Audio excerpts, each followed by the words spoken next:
Want to go out there and steal somebody else's paper for you. That's right. I don't need nothing. I might as well be dead. Why didn't you leave me there to die when I fell off that truck? 55 albums, and none of them... 55? Yeah. Oh, that's an amazing amount of work. Yeah, I wish I'd have got some of the money. But... You didn't get paid for these things? Oh, Remember when a cantankerous junk dealer could become America's most unlikely comedy icon by perfecting the art of the fake heart attack? Well, grab your tissues because we're diving deep into Sanford and Son, the groundbreaking sitcom that made family dysfunction absolutely hilarious. Let's talk about the premise of this show. Sanford and Son premiered in January 1972 on NBC, smack dab in the middle of the civil rights era when television was finally starting to acknowledge that black families existed and had stories worth telling. breakfast good enough. Now, I'm tired of you complaining about the stuff that I bring in here because I know what that is. That's just an excuse to cover up the miserable way that... She can love him and nurture him and put all of that feminine energy into him so that when he comes out here, this world would chop him up. Created by Norman Lear and Bud Yorkin, this show was actually an American adaptation of the British series Steptoe and Son. But what they created was something entirely different and distinctly American. Our main character, Fred Sanford, played by the legendary Red Foxx, runs a junkyard business in the Watts neighborhood of Los Angeles with his long-suffering son Lamont, played by Demond Wilson. The genius of the show was in its simplicity. It was essentially a two-man comedy act disguised as a family sitcom, with Fred as the scheming, penny-pinching father who'd rather fake a heart attack than admit he's wrong, and Lamont as the voice of reason desperately trying to drag his family into the modern world. The show tackled the generation gap head-on, with Fred representing old-school values and Lamont embodying the changing attitudes of the 1970s. This wasn't just comedy, it was social commentary wrapped in laughs, dealing with everything from racism to economic struggles, while somehow making it all feel like the most natural thing in the world. The Sanford Junkyard became a microcosm of American society, where every episode brought new characters and situations that reflected the real experiences of working-class black families in urban America. Now let's dive into the talented folks who brought this junkyard comedy to life, because assembling a cast for a show about family dysfunction and business shenanigans takes some serious comedic chemistry. Starting with our leading man, Red Foxx was already a comedy legend when he landed the role of Fred Sanford. This guy had been perfecting his curmudgeonly act in nightclubs for decades, and finally television caught up to his genius. Foxx brought this perfect mix of crankiness and heart that made you simultaneously want to hug Fred and run away from him. Demond Wilson played Lamont Sanford, the long-suffering son who served as both straight man and voice of reason in Fred's chaotic world. Wilson had to balance being the responsible adult while still making Lamont's frustrations feel genuine and relatable. The guy basically spent 5 seasons reacting to his TV father's increasingly ridiculous schemes while somehow maintaining his sanity and his sense of humor. The supporting cast was filled with memorable characters who wandered in and out of the Sanford orbit. LaWanda Page played Aunt Esther, Fred's religious sister-in-law, who could match him insult for insult, and often won. Their battles were legendary, combining family drama with comedy gold in ways that made you grateful for your own relatively peaceful family gatherings. Whitman Mayo played Grady Wilson, Fred's well-meaning but not particularly bright friend, who provided comic relief and someone for Fred to feel superior to. Then there was Gregory Sierra as Julio Fuentes, the Puerto Rican neighbor who dealt with Fred's casual racism while somehow maintaining their friendship. The show managed to address serious social issues through these character interactions while never losing sight of the comedy that made it all work.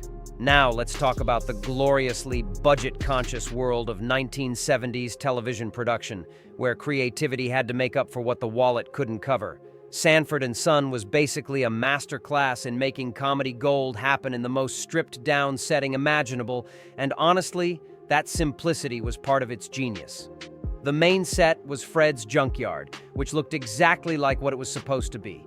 A cluttered mess of discarded items that somehow told stories about the people who once owned them. The production team filled that yard with everything from old cars to random appliances, creating a visual treasure hunt that gave viewers something new to discover in every episode. It was like Where's Waldo, but with more laughs and fewer striped shirts. The Sanford house itself was a study in 1970s working-class authenticity, complete with mismatched furniture and decor that looked like it had been assembled over decades of careful thrift store shopping. Nothing was coordinated, everything was slightly worn, and somehow it all felt more real than the pristine sitcom homes that dominated television at the time. The show's opening credits were pure 1970s television magic, featuring that unforgettable theme song, The Street Beater, by Quincy Jones that immediately transported you into Fred and Lamont's world. The montage of junkyard life and family moments perfectly captured the show's blend of humor and heart, while that driving bass line became one of the most recognizable TV themes in history. This was television that understood that sometimes the best production values come from authenticity rather than polish, proving that a great premise and talented performers could make any setting feel like the center of the universe. Let's dive into the episodes that either made us laugh until we cried or appreciate our own family dysfunction a little bit more. Because nothing says quality television like watching a 70-year-old man perfect the art of the fake heart attack while his son slowly loses his mind. First up, The Piano Movers, an early episode that perfectly established the show's comedic formula. When Fred and Lamont attempt to move a piano, what should be a simple job turns into a physical comedy masterpiece that would make the Three Stooges proud.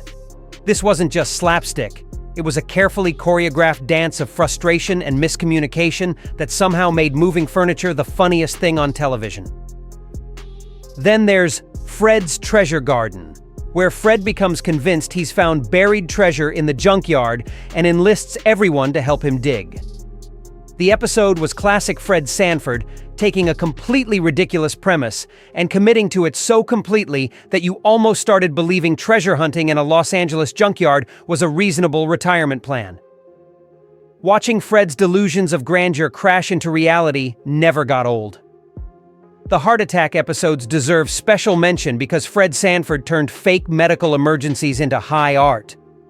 "I'm coming, Elizabeth," became his signature catchphrase whenever he needed to manipulate a situation, and somehow it worked every single time. These weren't just comedy bits, they were masterclasses in comedic timing and character development, showing us that Fred would literally fake his own death rather than admit he was wrong about something. Lamont in Love episodes were always gold because they showed Fred's protective and manipulative side when it came to his son's romantic life.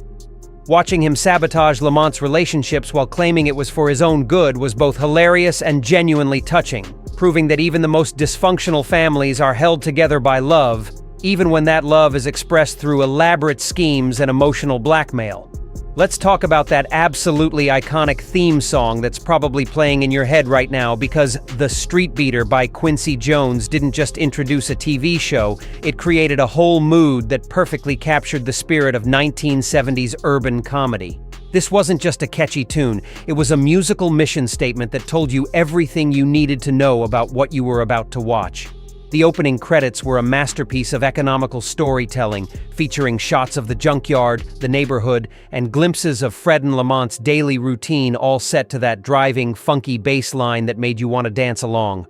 The montage perfectly captured the show's blend of working-class reality and comedic possibility, showing us that entertainment could be found in the most ordinary places if you knew where to look. What made the theme so perfect was how it managed to sound both upbeat and slightly melancholy at the same time, much like the show itself. The music promised laughs while acknowledging the underlying struggles of its characters, creating this emotional complexity that elevated the entire viewing experience. This wasn't just background music, it was an integral part of the show's identity. The credits evolved slightly over the seasons, but they always maintained that same documentary-style authenticity that made you feel like you were getting a glimpse into real people's lives rather than watching a scripted sitcom.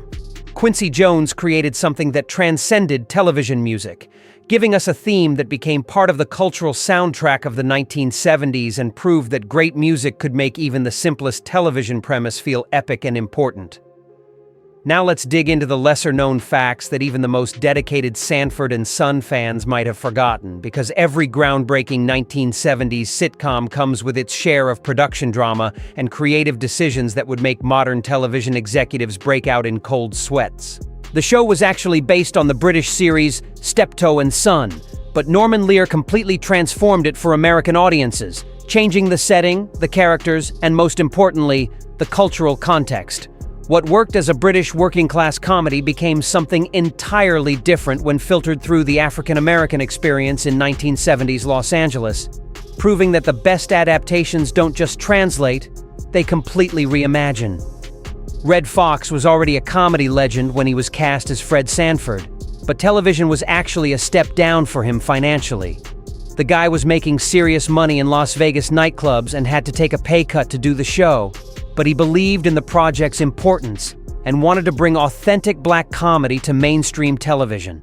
That commitment to representation over profit helped create something genuinely groundbreaking. The show's success led to several spin-offs, including Grady and the Sanford Arms, but none of them captured the magic of the original. It turns out that Fred and Lamont's chemistry was irreplaceable, and without both characters, the formula just didn't work. Sometimes lightning in a bottle really is a once-in-a-lifetime phenomenon, and trying to recreate it just makes you appreciate the original even more. Let's talk about how a show about a junk dealer and his son somehow became a cultural phenomenon that influenced everything from comedy writing to social conversations about race and family in America. Because Sanford and Son didn't just entertain, it broke barriers and changed the landscape of television forever.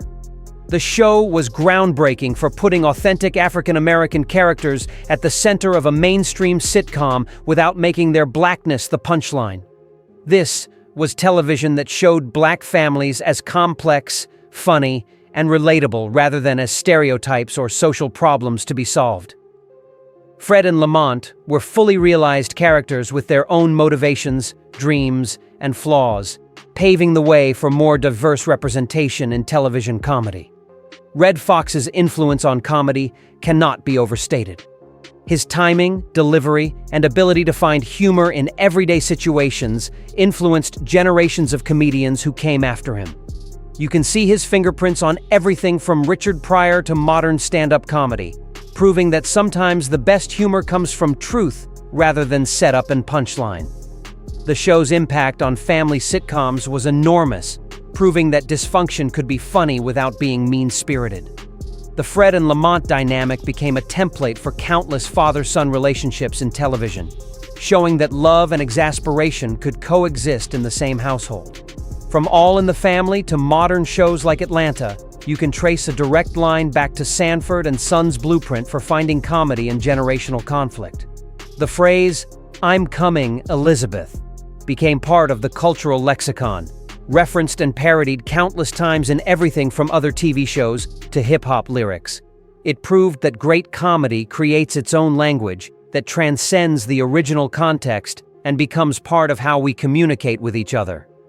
The show gave us catchphrases that are still funny decades later, which is the ultimate test of comedic staying power. Now let's catch up with the talented folks who brought the Sanford family to life, because the careers that followed this groundbreaking show were as varied and interesting as the characters they played. Red Fox continued performing and acting until his death in 1991, but he never quite recaptured the mainstream success of Sanford and Son. He returned to his nightclub roots and made various television appearances, including a short-lived return to the Sanford character in Sanford in the 1980s. Tragically, he died of a heart attack while working on another sitcom, a cruel irony considering how he'd made fake heart attacks his signature comedy bit.